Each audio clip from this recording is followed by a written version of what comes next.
Hey, sixth graders, my one explanation video for this week, and it's about Korea. So, we're done learning about Japan, and now we're going to be learning about the kind of nation that's sandwiched between Japan over here and China and on its northern border and over here as well, Korea.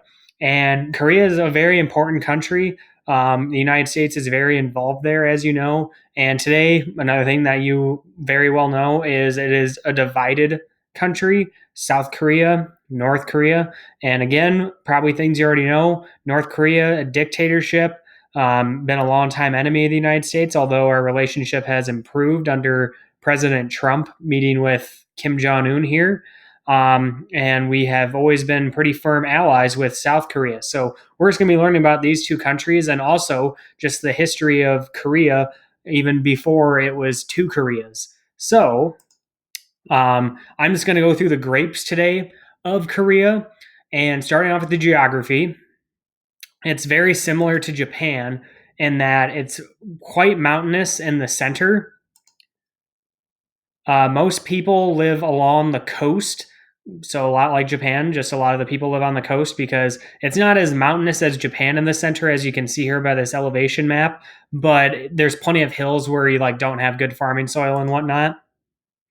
Very similar climate to what we have in Iowa. Like if you were to be in Korea, just the climate, humid summers. They do have winters that can get pretty nasty. It's a very similar climate to Iowa. If you were to spend an entire year there, it's just very similar. Geography continued. Something man made that has affected the geography of Korea greatly is the demilitarized zone, what is abbreviated as the DMZ. It's 150 miles long, 2.5 miles wide. So, all along this red line here is this demilitarization zone, and nothing can get across. Think about why that would affect geography. Well, for starters, this entire, well, I shouldn't say entire zone, because you have like meeting points like you see pictured here. This is a picture taken from the south side, and North Korea is right over there. But, anyways, along the border where you don't have like these meeting points, it is landmines, it is every obstruction because neither side, if the other were to invade them, they do not want to have the other side have an easy crossing. So, like, animal wildlife is affected, plant life is affected by this demilitarized zone. So that's just kind of a big geography thing there. But 150 miles long, 2.5 miles wide. It is the most heavily guarded border on Earth. Religion. Buddhism is the major religion of South Korea. Here you have a Buddhist temple here.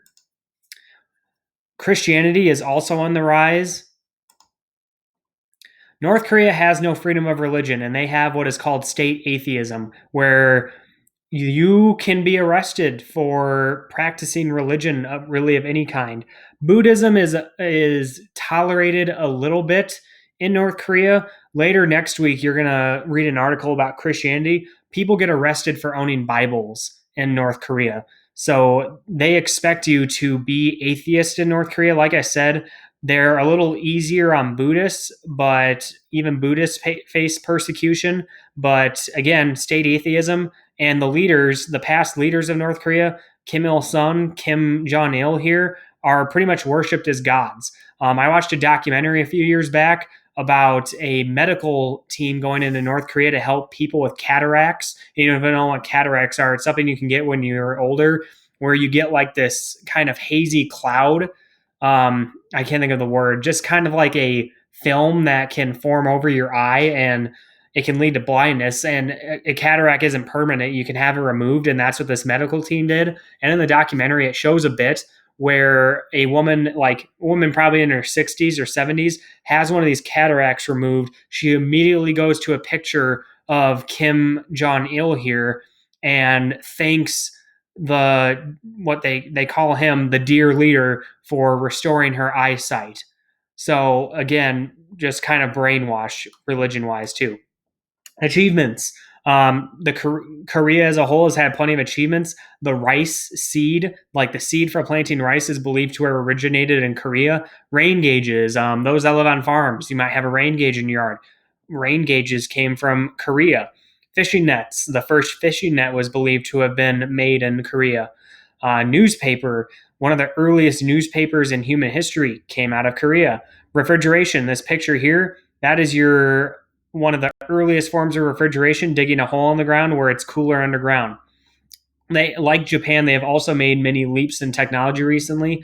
The MP3 player, one of the first like on the move music devices that doesn't require a CD, that was made in Korea.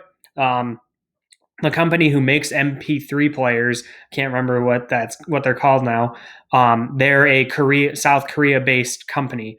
Touchscreen mobile phones came out of South Korea. Samsung, the Galaxy smartphone, Samsung is a South Korean company. Political system. For hundreds of years, that's a typo. I need to fix that. Korea had 3 separate kingdoms. And that's what you can see on this map here. You see 4, but only 3 of them really had major power. Eventually, the peninsula was unified under the Koryo dynasty. So Korea had dynasties like China, where it wasn't just one family that's ruled all this time. They had multiple dynasties. Later on, it was ruled by the Choson dynasty, which was probably the most important Korean dynasty of them all. So for a long time, Korea was a unified country, if you didn't know that. Political system today, South Korea is a democracy, very much like ours. Whenever they set up their government in the 1940s, they based a lot of their government on what the United States has. So it's a democracy like ours. People have freedoms. There's multiple political parties, so on and so forth. North Korea, it's a communist dictatorship ruled by Kim Jong-un, which, fun fact for you, if you haven't been paying attention in the news, Kim Jong-un might be on his deathbed.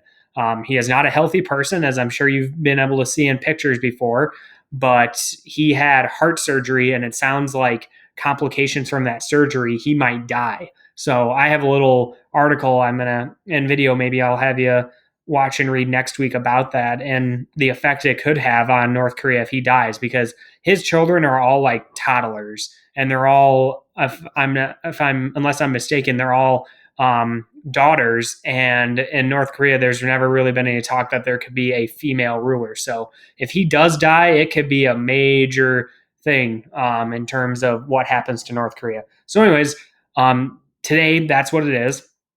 The social system. For hundreds of years, Korea had a feudal system, much like the rest of the world, like Europe and Japan and whatnot. Today, South Korea has a social system like the US. You have a lower, a middle, and upper class. North Korea is a different story, as I'm sure you can imagine. Very oligarchical, where you have Kim Jong-un. He's like the head honcho. He is the one in control. But there's also a lot of politicians and military who have say, and they benefit greatly off of society. And just to show you this, everybody, again, military greatly benefits in North Korea. People that are members of the Communist Party of North Korea greatly benefit. And this chart, if you want to pause as I'm talking about it and just look over yourself, but this is just comparison just to show you the life standards of living in South Korea versus North Korea. The population, South Korea has double the population North Korea has. Life expectancy is 10 years better in South Korea than it is in North. The net official development assistance, that's like the aid that it receives from different countries throughout the world. North Korea receives more aid than South Korea, yet their standard of living is much worse. GDP per capita, how much citizens make on average. If you were to live in South Korea, the average citizen makes $32,000. North Korea, they make $1,800 a year. So really bad. Freedom Index ranking, South Korea ranks 50th. North Korea ranks 178th. Infant mortality rate, meaning the amount of children who die at childbirth or within the first few years of life, 4 out of every so many babies. In South Korea, 26 in North Korea. Internet users per 100 people. Per 100 people, there's about 81 and a half internet users in South Korea. North Korea, it's 0.1. Active duty. South Korea has about 600,000 troops. North Korea has about 1.2 million. It's one of the largest active militaries. Military expenditure, how much money the two countries spend on their military. North Korea, 22%, almost a fourth of their entire budget goes to their military. And lastly, just military spending. You can see that South Korea does spend a lot more on their military because it's much more advanced. And later next week, we're going to get into the last country we're looking at for East Asia, Mongolia. So that's it for today, everybody. I'm going to see how long this video is, but I don't expect that I'm going to have anything else posted. So I had quite a few Google Classroom questions this past week, so I figured I'd give you a break. So thanks, guys, and have a great weekend.